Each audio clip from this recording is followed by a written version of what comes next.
អនុសង្វចរៈមហាសន្និនៃបាតសង្ឃពិភាក្សាដំរងផ្ចង់ធវិនៃព្រះសង្ឃសាវកនៃព្រះចិនស្រីកិច្ចវត្តរាល់ថ្ងៃគឺត្រៃសិក្ខាព្រះសង្ឃសាវកនៃ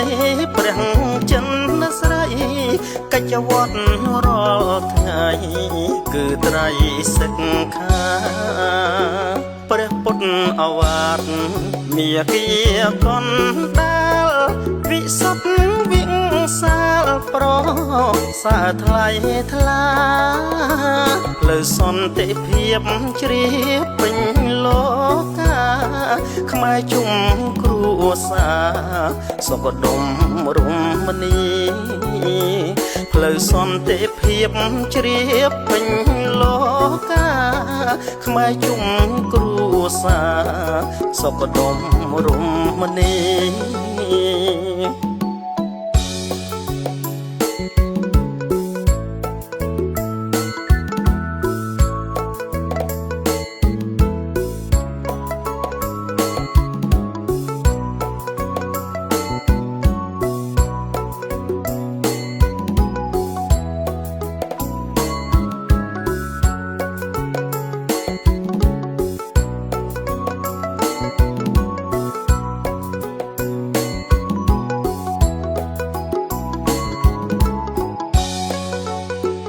ព្រះពុទ្ធសាសនា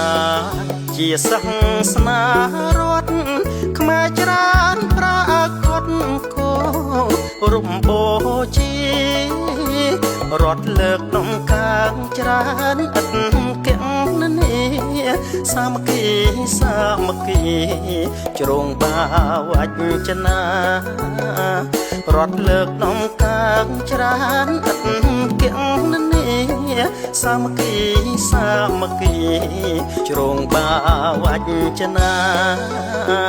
ព្រះសង្ឃសំរួមតាមធម៌វិន័យល្អឥតអបបម័យបរិស័ទជ្រះថ្លាឧត្តចង្រងរោចអនាចង្ខ្លាំងខ្លាចម្រើនខេមរាស្ទួយជាតិរុងរឿងពុទ្ធចង្រងរោចអនាចង្ខ្លាំងខ្លាចម្រើនខេមរាស្ទួយជាតិរុងរឿង